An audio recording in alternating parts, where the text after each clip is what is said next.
Bueno, amigos, el Ministerio de Salud notifica que tuvimos 18 defunciones por COVID y 972 casos nuevos. Se hicieron 6.072 muestras por primera vez y de ahí esos 972 casos nuevos. La buena noticia, bueno, esos fallecidos, recuérdense que hay un rezago siempre cuando se suplen las informaciones, hay quizás varios días, pero en todo caso, la buena noticia es que ha bajado la ocupación hospitalaria alrededor de un 38%. Parece que llegamos a la meseta de la curva, tuvimos un pico de la demanda y con todo y teteo y la locura, por lo menos ha bajado la hospitalización. Todavía tenemos bueno, esos 972 de 6.000 muestras nos da una positividad diaria de un 16%. Todavía eso es alto, pero no tan alto como llegó a estar, de 25%. La ocupación en UCIs es de un 58%. Tenemos 255 personas aún conectadas a ventiladores para un 48%. Hay que vacunarse, hay la discusión de si se pone uno la tercera dosis. Póngase la primera, el que no se ha vacunado, y póngase la segunda. Y déjenos la discusión de la tercera dosis a los legos como yo, o a los entendidos un poquito como aquí nosotros a veces hacemos pininos, y a los científicos y a los médicos. Entre los médicos tienen un reguero, un rebú, pero yo sacaría como conclusión fundamental y básica un aspecto. Ninguno ha dicho que tenga efectos colaterales, que no se han terminado los estudios concluyentes. Hay informaciones que vienen de otros mercados, de otros países, que dicen que se están haciendo las mezclas, que no hayan estudios concluyentes, como les decía, bueno, también puede ser que el estudio diga que sí, que funciona, como que diga que no. Pero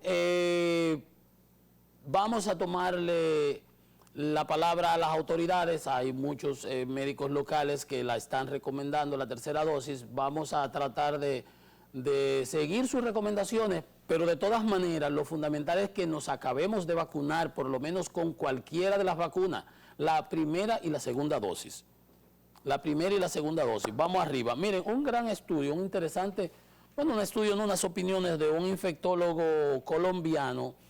Hablan en general de las vacunas, porque aquí hay gente hablando de cosas y ni siquiera saben lo que es una vacuna, pero bueno, dejémoslo así, de ese tamaño. Dice que por cada dólar invertido, ¿verdad?, en vacunas, la del polio, difteria, poliomielitis, cualquier cosa de esa, genera un ahorro de $16 en gastos. En el sistema público de salud, en la productividad, en la protección médica, la atención, el gasto médico cuando una persona se complica. El retorno de la inversión, entonces, en consiguiente, es de un 16%, que no es paja para la garza. O sea, dice él que la que más retorna, por ejemplo, es el sarampión, pero que también la meningococo, neumococo, la rubeola y la hepatitis B. Dice entonces que es justificable todo lo que los gobiernos pues hagan. Y eso le responde al vocero del PLD ayer que hablaba, mire ahí el presidente dice que se van a incurrir nuevos gastos. Sí, pues no es de gratis. Esas empresas que diseñaron esas vacunas, las del SARS-2, estas de ahora contra el COVID, se está trabajando desde los 90 con el SARS-1, que murieron como 800 personas. Entonces, ese esquema del mRNA, el ácido ribonucleico, pero con el mensajero, diferente a las otras vacunas como la Sinovac china, con los vectores, con los adenovirus, ese esquema se está trabajando desde entonces.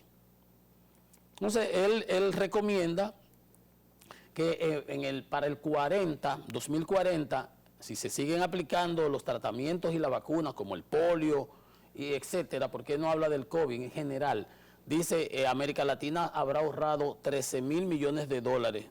No, habrá un ahorro, no a la América Latina, en el mundo. O sea, es un ahorro que nos evitaríamos por complicaciones médicas, por la falta de la productividad, los enfermos. Si se te enferma un niño, tú dejas de ir al trabajo porque tienes que ir a atender a tu muchacho, a llevarlo al médico. Todo ese tipo de cosas, extrapólenlo ustedes. Dice que nunca se ha producido los 16.000 millones de vacunas que se necesitan para inmunizar a todo el mundo contra el COVID, pero que se están haciendo grandes esfuerzos entre AstraZeneca, Pfizer, etcétera. Dice él que se inyectó Pfizer y que en menos de 4 horas ya su cuerpo estaba produciendo vacunas, anticuerpos. Y la vacuna en menos de 6 horas ya tenía defensa al organismo. Por eso no deja de tener cierto sentido el esquema del refuerzo después de las 2 vacunas de la Sinovac con hacerlo. Ya el gobierno anunció su protocolo, van los médicos adelante, van luego los mayores de 70, los de mayor comorbilidad, y con eso se arranca para protegerlo. Lo que usted no puede dejar es de vacunarse. Oí al doctor Yunen señalar esta mañana que aunque usted se haya infectado, valía la pena vacunarse porque le da una mayor garantía, Ese es mi caso. Ya a mí me toca, ya yo hace como un mes que pasé el COVID, voy a ir tan pronto pueda para ponerme la segunda dosis, porque a mí me agarró en la mitad, faltándome días para, bueno, hay personas que se han infectado aún con la segunda dosis, porque no es que no te puedas infectar. Ahora, a mí me dio asintomático. Yo pasé haciendo el programa, ustedes recuerdan cuando lo hacía de Zoom desde mi casa, camisita ahí, y con las precariedades que se podía, pero lo hicimos, sobrevivimos, y yo me aguanté, eso sí, yo no salí de mi casa ni a aprender el lavar el vehículo, que me dijo mi mecánico, se te va a dañar la batería, ¿verdad? Yo ni siquiera salí de mi casa. Ahora, hice mi tratamiento, mis 10 días, sin ningún síntoma, y como decía el doctor Mena, un reputado pediatra, si usted tiene y no tiene síntomas, a los 10 días, ya eso usted está bien. Cuídese. A los 14 fui y me hice el chequeo, nítido. Después me dio, como a los 10 días, unos coletazos ahí, que después tuve que hacer el programa, pero ya fue por otra cosa. Son unas cosas raras que le dan a uno, parecía dengue, se me bajan la plaqueta, tuve que atenderme. Pero la vacuna ayuda. Yo no sé en qué manera me pudo haber ayudado, pero yo siempre tenía los dedos cruzados de caer en el 85% que lo pasan ambulatorio, que siempre lo hemos tratado aquí. Hay un 15% que va a las clínicas. Y de ese 15%, ahí es donde lo que se intuban, el que se le complica, etcétera, etcétera. Entonces, el que lo pasa así, yo no sé en cuánto me ayudó la primera dosis que yo me puse, pero yo lo pasé así. ¿Verdad? Bueno. Informaciones económicas que tenemos para el día de hoy. Bueno, el presidente de la Cámara de Minería y Petróleo de la República Dominicana, el señor Pedro Esteves, nos informa una buena noticia, que ahora en el 21 las exportaciones han crecido en 16,2%, que en el primer trimestre del año hemos exportado 575 millones de dólares, un crecimiento de 3,4% comparado con el 20%, que con la pandemia y todo pues se siguió exportando. Él desglosa que tuvimos 79% en las ferroaleaciones y 18% en los minerales de cobre y zinc. Importante información, recuérdense que nosotros recibimos muchos ingresos por lo que proviene de la Barrick Gold, del dinero del oro. El gobierno recibe una proporción importante y ese dinero va al fisco y permite al gobierno pues manejarse y operar. Por consiguiente, la minería es uno de los pilares importantes que debe dársele seguimiento, apelando, ¿no?, a toda la tecnología disponible y al cuidado del medio ambiente. Tiene que haber una confluencia, porque en el largo plazo no podemos degradar el planeta que vivimos. Mire, ahí andan unos calores y una sequía en el oeste de los Estados Unidos que manda madre. Gracias a Dios que tenemos un presidente en Estados Unidos que por lo menos entiende que el cambio climático y que se tienen que tomar las medidas, y se incorporó al esquema de cambio climático de París, no como el loco que tenían ahí los americanos hablando tripegüiro sin saberse ignorante. Y todos esos problemas que hay en el mundo, producto del cambio climático. Tenemos que ir cambiando la matriz de generación para evitar seguir quemando fósiles y pasar a las energías renovables, que son mucho más ambientalmente favorables en el largo plazo. Bien, igual que ese crecimiento de la minería, pues ha habido crecimiento en diversos sectores de la economía. Veíamos que habíamos crecido 21% y que en el semestre llevábamos un crecimiento ahora en mayo de un 13%, ¿no? Entonces, por eso hay un reporte que nos indica que la tasa de desocupación se colocó en 8% en el primer trimestre del año 2021. Y en igual periodo, si solo comparamos con el año pasado, que fue un desastre indiscutiblemente. Entonces hemos tenido un incremento interanual comparado el año pasado con este de 2.3%.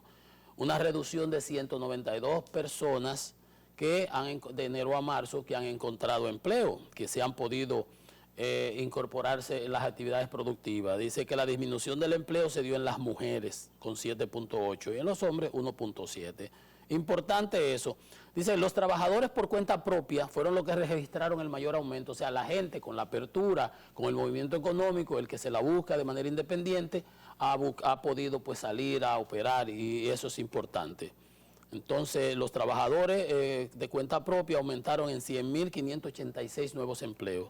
Muy bien, sigamos así, eso es lo que hace que el país se desarrolle, mucho empleo, las personas con ingresos pueden darle manutención a sus hijos, salud, educación, etcétera, y uno mismo pues elevar su nivel de vida. Sin trabajo, el trabajo creó al hombre, me recuerdo, en sociología me lo decía Engels, un gran pensador, panaful de Lenin, no, de Marx. Bueno, anyway, el trabajo creó al hombre, que el trabajo hizo que los monos y los pitecantropos empezaran a elegirse para coger las frutas, para alimentarse, y de ahí nosotros somos el Homus erectus, etcétera, etcétera. La evolución, ¿no?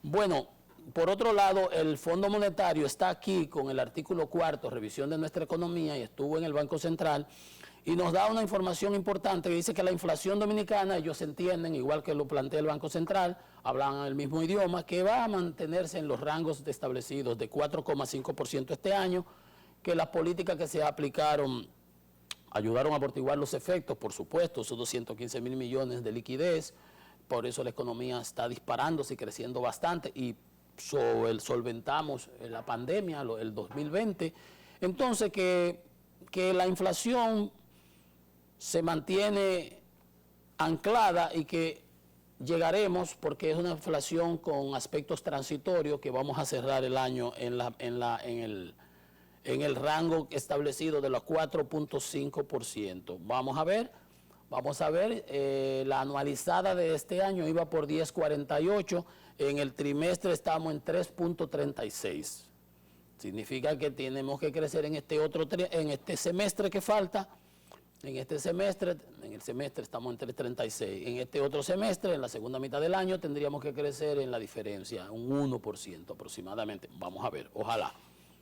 Un 1, si lo divide entre 6, eso da ahí a 0.5, una cosa así. Bueno, casi 1% mensual. Bueno. Y también habló en la revisión que hace con el Banco Central de que se debe ampliar la base impositiva y revisar las exenciones fiscales. Eso está un poco complicado, ¿eh? Ya lo del tema de la discusión fiscal se ha postergado. Lo de las exenciones fiscales, ahí hay como un 4% del producto, en eso muchos estamos contestes, eso hay que revisarlo, no puede el gobierno seguir permitiendo que tanta gente reciba esas exenciones cuando pudieran asumirlas y pagar por ellas. Todos tenemos que pagar nuestra cuota de impuesto. Dice un libro de eso de finanzas, cuando hacía mi posgrado en finanzas, que me recuerdo siempre de esta frase, que dice que la muerte y los impuestos son algo de lo que no nos podemos escapar, eso es inminente. Usted brinque o patale, ni de la muerte ni de los impuestos se escapa. Pero hay estas personas que tienen estas exenciones fiscales que no aportan al fisco la parte que le corresponde. Vamos a hacer una pausa y venimos en breve con más economía y mercado.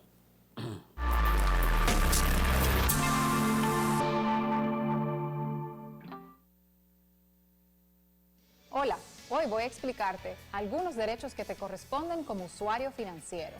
Tienes derecho a recibir, tanto de los bancos como de la Superintendencia de Bancos, orientación acerca del funcionamiento, las características y el manejo de tus productos financieros.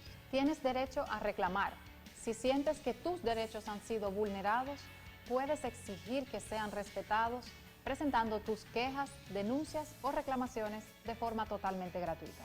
Y recuerda, en ProUsuario estamos para escucharte, orientarte y respaldarte. ¿Ya tienes tu factura digital? Ahora conoce las ventajas de nuestros canales. Notificaciones, consultas de pagos, facturas y balance vía WhatsApp. Registro organizado y archivo de tus facturas por correo electrónico. Consultas, pagos y descargas de tus facturas con proyección de consumo mensual por oficina virtual. Accesos, consultas, descarga de facturas y pagos con tarjetas de crédito. Monitoreo del consumo del hogar vía CEPEM App. Recibe tu factura por tu canal favorito.